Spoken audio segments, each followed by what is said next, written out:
Liz Cheney. Very much, my friend, colleague, Mr. Buck, for yielding me time this evening.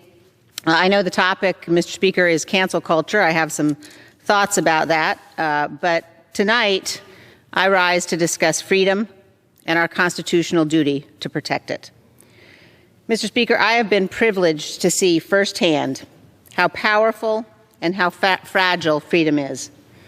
28 years ago, I stood outside a polling place, a schoolhouse in Western Kenya. Soldiers had chased away people who were lined up to vote.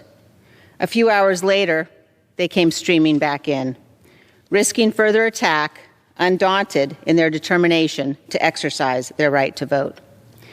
In 1992, I sat across a table from a young mayor in Nizhny Novgorod, Russia, and I listened to him talk of his dream of liberating his nation from communism.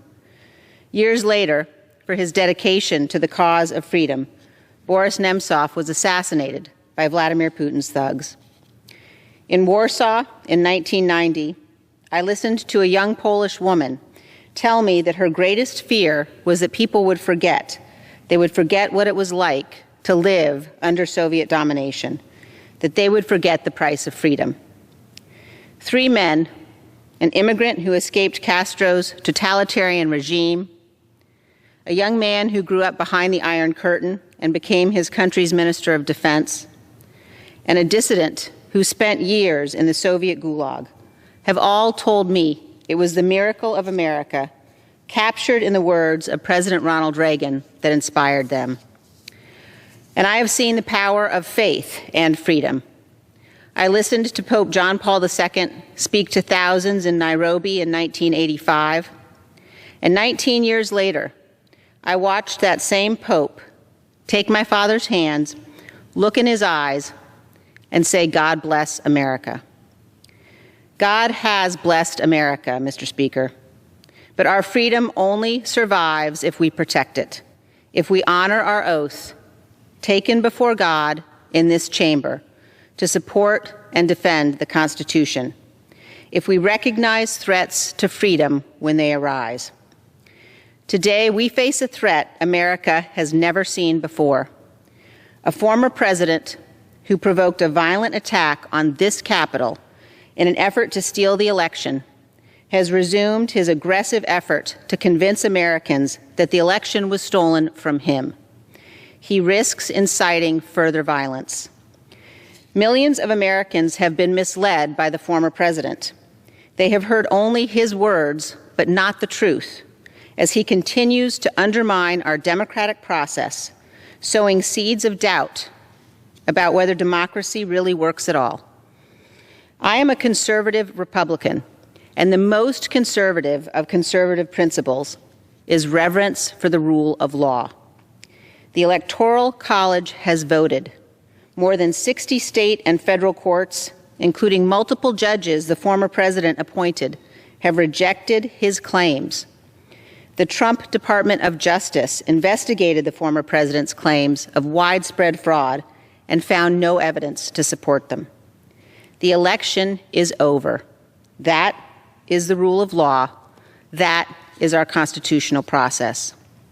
Those who refuse to accept the rulings of our courts are at war with the Constitution.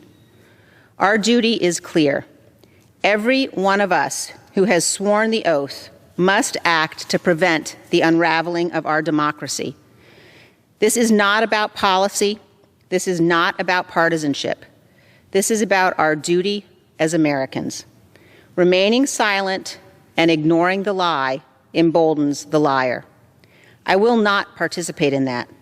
I will not sit back and watch in silence while others lead our party down a path that abandons the rule of law and joins the former president's crusade to undermine our democracy.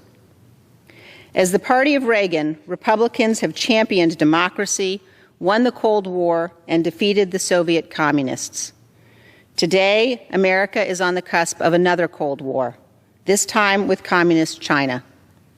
Attacks against our democratic process and the rule of law empower our adversaries and feed communist propaganda that American democracy is a failure. We must speak the truth.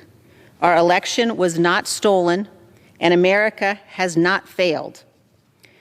I received a message last week from a Gold Star father who said, "Standing up for the truth honors all who gave all." We must all strive to be worthy of the sacrifice of those who have died for our freedom. They are the patriots Catherine Lee Bates described in the words of America the Beautiful when she wrote, "O beautiful for heroes proved in liberating strife, who more than self their country loved, and mercy more than life." Ultimately, Mr. Speaker, this is at the heart of what our oath requires, that we love our country more, that we love her so much that we will stand above politics to defend her, that we will do everything in our power to protect our Constitution and our freedom that has been paid for by the blood of so many. We must love America so much that we will never yield in her defense. That is our duty. Thank you.